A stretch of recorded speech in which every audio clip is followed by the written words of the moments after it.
హల్లెలూయా. నిర్గమకాండము 7:1 నుంచి. కాగా కాగా యెహోవా మోషేతో ఇట్లనెను, ఇదిగో నిన్ను ఫరోకు దేవునిగా నియమించి తిని, నీ అన్న అహరోను నీకు ప్రవక్తగా నుండును. నేను ఆజ్ఞాపించినది యావత్తు నీవు పలకవలెను.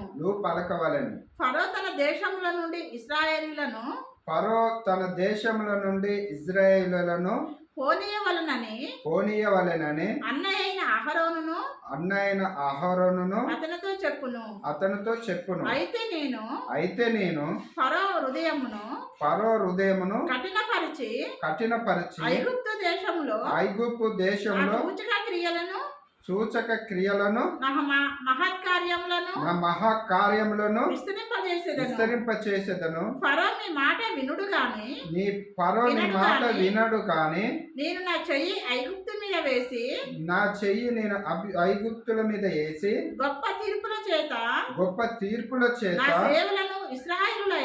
నా సేవకుడైన ఇశ్రాయేలు వాళ్ళ నా ప్రజలను ఐగుప్తు దేశంలో నుండి వెలుపలకు రప్పించెదను. హల్లెలూయా. దేవునికి స్తోత్రం. ప్రియమైన దేవుని బిడ్డలారా, చిన్న ప్రార్థన చేసుకుందాం. పరిశుద్ధుడా, మహోన్నతుడా, నీ జీవ గ్రంథంలో మాటలు మాట్లాడుతున్న నన్ను నీ శిల్వసాటును మరుగుపరుచుకొని పరిశుద్ధాత్మ తండ్రి జీవం కలిగిన మాటలు, పునరుద్ధానమైన మాటలు మాట్లాడుతున్న నన్ను ఇదిగో తండ్రి ప్రభా, నా నాలుకని, నా పెదవని, హృదయాంతరంగా వస్తున్న మాటని అయా ఆత్మతో నింపి మీరుండి మాట్లాడమని, ఘనత మహిమ ప్రభావం మీరు పొందమని నజరేయుడైన యేసు నామములో ప్రార్థిస్తున్నాము తండ్రి. ఆమేన్. హల్లెలూయా. ప్రియమైన ప్రియ సంగమా, ఇక్కడ ఒక మాట, కాగా యెహోవానైన నేను మోషేతో ఇట్లనెను, ఇదిగో నేను ఫరోకి దేవుని గాను నియమించి తిని నీ అన్న అహరోనును నీకు ప్రవక్తగా నుండును. నేను నీకు ఆజ్ఞాపించినది నువ్వు పలకవలెను. ఇక్కడ ప్రియమైన దేవుని బిడ్డలారా, మోషేతో దేవుడు చెప్తున్నాడు, మోషేతో యెహోవా దేవుడు మాట్లాడుతున్నాడు, నువ్వు ఫరో యుద్ధకి వెళ్ళు, అహరోనైన నీ అన్నను కూడా నేను నీకు తోడుగా ఉండేటట్టు చేస్తా, కానీ ఫరోకి నువ్వు దేవుడుగా కనపడాలి.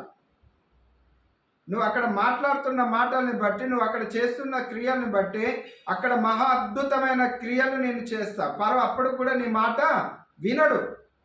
వినకపోయినా కూడా నీ అన్నైన అహరోనుతో నేను మాట్లాడిపిస్తా, ఇజ్రాయేల్ ప్రజల్ని ఇడిచిపెట్టని. దేవుడు గొప్పవాడు, ఒకరిని ఏర్పాటు చేసుకుంటాడు. ఆ ఏర్పాటు చేసుకున్న ఆ సేవకుడు ద్వారా కావచ్చు, ఆ ప్రవక్త ద్వారా కావచ్చు, ఆ వ్యక్తి ద్వారా కావచ్చు, ఎవరు ఏమైనప్పుడు కూడా సేవకుడే కానవసరం లేదు. దేవుని మాటలు తెలియచేయాలని అంటే, ప్రేమైన దేవుని బిడ్డలారా, దేవుణ్ణి నమ్మిన వారు ఒక విశ్వాస అయినా చాలు, ఒక విశ్వాస అయినా కూడా చాలు. ఎందుకు విశ్వాస అయినా చాలు అని అంటే, ఇక్కడ ఫరోని కూడా ఇక్కడ దేవునిగా మోషేని అక్కడ నిలబెట్టినప్పుడు ఫరో ఇక్కడ మోషే ద్వారా దేవుణ్ణి చూపిస్తూ ఫరోకి ఎన్ని సూచక క్రియలు చేయాలో ఆ గ్రామంలో అన్ని సూచక క్రియలు చేస్తూ వచ్చినప్పుడు కూడా ఫరో దగ్గర ఏం లేదని అంటే భయం అనేది లేదు. ఎందుకు ఫరో దగ్గర భయం అనేది లేదంటే, తను నమ్మిందే నిజం అనుకుంటున్నాడు, తను రాజుగా ఉన్నాడు కాబట్టి తన అధికారాన్ని బట్టి తను మాట్లాడుతున్నాడు. ఫరో దగ్గర ఏం లేదు అని అంటే దేవుని భక్తి లేదు. ఫరో దగ్గర ఏముంది అని అంటే ఒక గర్వము. ఏంటి ఆ గర్వము అని అంటే, నేను రాజుని, నేను ఏదైతే శాసనం చేస్తానో అది పాటించవలసిందే. ఇజ్రాయెల్ ప్రజలైనా సరే, ఇంకో ప్రజలైనా సరే, నా దేశంలో నేను చెప్పిందే జరగాలి అని అనుకున్నప్పుడు, ప్రియమైన దేవుని బిడ్డలారా, ప్రతి ఒక్క విశ్వాసానికి ఒక సమయం వస్తుంది. నీ ప్రార్థనకు ప్రతిఫలం కూడా ఒక సమయం వస్తుంది, ఒక దినం వస్తుంది. ఆ సమయం దాకా మనం వేచి ఉండాలి. ఆనాడు ఇజ్రాయెల్ ప్రజలు కూడా కొన్ని సంవత్సరాలు ఫరో యొద్ద ఆ దేశంలో కష్టకాలంలో జీవించిండ్రు. దుఃఖముతో, బాధతో, వేదనతో, నలిగిపోయి, చితికిపోయి, ఆకలి దప్పులతో, పిల్లలతో మడమడ మారుతూ ఎంతగా రోదన చేసిండ్రు ప్రియమైన దేవుని బిడ్డలారా. మరి వారి దగ్గరికి ఒక వ్యక్తి వస్తాడని కూడా దేవుడు తెలియపరిచింది కూడా వారి జ్ఞాపకార్థంగా ఉంది. ఈరోజు నీ విశ్వాసంలో, నా విశ్వాసంలో, నీ జీవితంలో, నా జీవితంలో జరుగుతున్న సంఘటనలను బట్టి మన విశ్వాసం అనేది తొలగిపోకుండా దేవుని వైపు చూస్తూ నిరీక్షణతో కలిగి ఉండాలి. నిరీక్షణ లేనివాడు దేవుణ్ణి చూడలేడు, దేవుని కార్యాలు చూడలేడు. అయ్యో కష్టము రాగానే దుఃఖపడతాం, వేదన పడతాం, ఆత్మీయత స్థితిని తొలగిపోతాము. నీ ఆత్మీయత స్థితి ఈరోజు ఏ రీతిగా ఉంది? దేవునితో బలపడే వారు ఉన్నామా? మనుషులతో బలపడుతున్న వారు ఉన్నామా? నీ మేలు కోరే వారితో నువ్వు సహకరిస్తున్నావా? నీకు మేలు చేయడానికి వచ్చిండు కదా మోషేని పంపిండు కదా.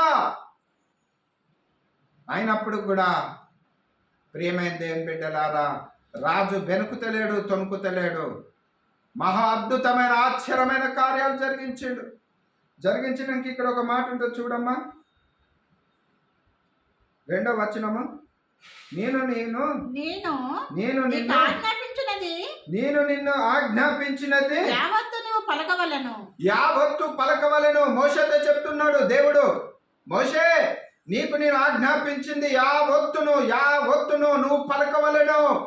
నీ సొంత జ్ఞానంతో కాదు. నువ్వు అక్కడ ఫరోను చూసినప్పుడు భయపడద్దు, దిగులు పడద్దు, ఆందోళన చెందొద్దు. ఈ రాజు దగ్గర నేను మాట్లాడగలుగుతానని నువ్వు సందేహించద్దు. నువ్వు అద్భుతమైన ఆశ్చర్యమైన కార్యాలు చేయుటకు నీకు తోడై ఉన్నవాడు నేనున్నాను. నువ్వు పలుకు, అక్కడ నువ్వు ఏం చేయాలో కూడా నీకు ఆజ్ఞాపిస్తున్నాను. ప్రియమైన దేవుని బిడ్డలారా, ఒక్కసారి గమనించుదాము. నీ జీవితము, నా జీవితం మొండి పారిపోతున్న సమయాలలో, బ్రతుకే లేదు అనుకుంటున్న సమయాలలో, దుఃఖపడుతున్న సమయాలలో, అయ్యో నా జీవితానికి అర్థమే లేదా, నన్ను ఆదరించేవారు లేరా, నన్ను కనికరించేవారు లేరా అని దిగులు పడుతున్నవా, వేదనతో ఉన్నవా, బాధతో ఉన్నవా, ఏ విషయంలో కూడా చింతించినా కూడా నజరేయుడైన యేసుక్రీస్తు నీకు తోడై ఉన్నవాడు. నీకు శ్రమ రావచ్చు, ఆ శ్రమల నుంచి విమోచించువాడు ఆయనే నజరేయుడైన యేసు. ప్రియమైన దేవుని బిడ్డలారా, నీ విశ్వాసము తొట్టిల్లనియకుండా సమయం కోసం వేచి ఉండు. మహా అద్భుతం ఆశ్చర్యమైన కార్యాలు నువ్వు చూడాలనంటే, నీ జీవితంలో మహా అద్భుతమైన కార్యం నువ్వు చూడాలనంటే సహనము కావాలి, ఓర్పు కావాలి, నిరీక్షణ కావాలి. ఎంత కష్టం వచ్చినా కూడా నా దేవుడు ఒక దినమున నా పట్ల అద్భుతము చేయగలడు. ఏ కుటుంబానికైనా ఒక దైవజనుడు వస్తాడు, ఆయన ఏర్పాటు చేసుకున్న బిడ్డలు వస్తారు, ఆయన పంపించిన దైవజనుడు ఏ గృహాన్ని దర్శిస్తాడో, ఏ గృహంలో మాట్లాడతాడో మహా అద్భుతములు జరుగుతాయి. కానీ కృతజ్ఞత లేని జీవితం జీవించినట్టయితుంటే, మేలు చేసిన వారిని మర్చిపోయినట్టయితుంటే, మరి మోషే జీవితంలో కూడా అదే జరిగింది. ప్రియమైన దేవుని బిడ్డలారా, మోషే ద్వారా అద్భుతమైన ఆశ్చర్యమైన మేలు పొందిన ఇజ్రాయెల్ ప్రజలు మోషేని ఎర్ర సముద్రము దాటించిన మోషేను కూడా ఇటు ఫరో సైన్యము రథాలతో వస్తున్నప్పుడు, ఇక్కడ ఆందోళన పడుతున్నప్పుడు అద్భుతము ఆశ్చర్యమైన కార్యాలు చేసిన మోషేని నమ్మలేకపోయినరు. తర్వాత ఎప్పుడు నమ్మలేకపోయినరు అని అంటే, ఎర్ర సముద్రం దాటిపోయినాక దేవుడు చూపించిన దేశంలోకి పోలేక అక్కడ ఆగిపోయినరు. ప్రియమైన దేవుని బిడ్డలారా, దేవుడు ఏర్పరచుకున్నది ఒకటి, వీరు చేసింది ఒకటి. ప్రియమైన దేవుని బిడ్డలారా, మన జీవితంలో కూడా చివరి దాకా మనం ప్రయాణంలో కొనసాగుతున్నప్పుడు మన సొంత ఆలోచనలకి మేలు చేసిన వాడిని మర్చిపోతున్నాము. అయ్యో మమ్మల్ని ఇక్కడ దాకా నడిపించిన వాడు, మహా అద్భుతమైన ఎర్ర సముద్రాన్ని 2 పాయలుగా చేసిన మోషే ద్వారా చేసిన యెహోవా ఏర్పాటు చేసిన మోషేని, ఆ దైవజనుని మేము ఏ రీతిగా మర్చిపోతాము అని వారిలో జ్ఞానము లేదు. వారిలో ఏమి లేదంటే భక్తి లేదు, విశ్వాసం లేదు, ప్రేమ లేదు. ఆ మోషే మీద ఏమి లేదని అంటే కృతజ్ఞత లేని వారు జీవించారు.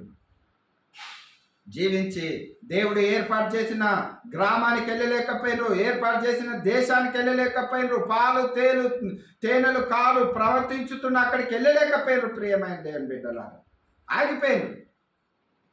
సొంత స్వభావాలతో ఒక దూడని చేసుకొని దాంతో పూజించుకుంటా ఆరాధించుకుంటా తినచ్చు తాగుచు ఇదే ప్రపంచం అనుకున్నాడు. ఇక్కడ దాకా నడిపించిన మోషే చేసిన కార్యాలని, దేవుడు చేసిన అద్భుతాలని ఈ మోషే దగ్గర ఏం లేదంటే వాళ్ళకి నిరీక్షణ లేకుండా మోషేని తుటుకరించింది. ప్రియమైన దేవుని బిడ్డలారా, మరి ఈ రోజులలో మనం గమనించుదాము, కృతజ్ఞతగా ఉన్నామా? మన కుటుంబాల కొరకు మన కొరకు ఎంతో మంది ప్రార్థన చేస్తున్నారు కదా, వారి పట్ల మనం ఏ నిరీక్షణ కలిగి ఉన్నాము? మన పట్ల ఒకరు బాధపడేవారు ఉన్నారా? ఒకరు దుఃఖపడేవారు ఉన్నారా? ఆలోచన చేద్దాము. దేవుని దుఃఖ పెట్టేవారిగా ఉంటే మాత్రానికి మనం అద్భుతమైన ఆశ్చర్యమైన కార్యాలకి ముందట చూడలేము. మన విశ్వాసం అనేది దేవుని మీద నిరీక్షణ కలిగి ఉండాలి. ఎవరి మీద? దేవుని మీద నిరీక్షణ కలిగి ఉండాలి.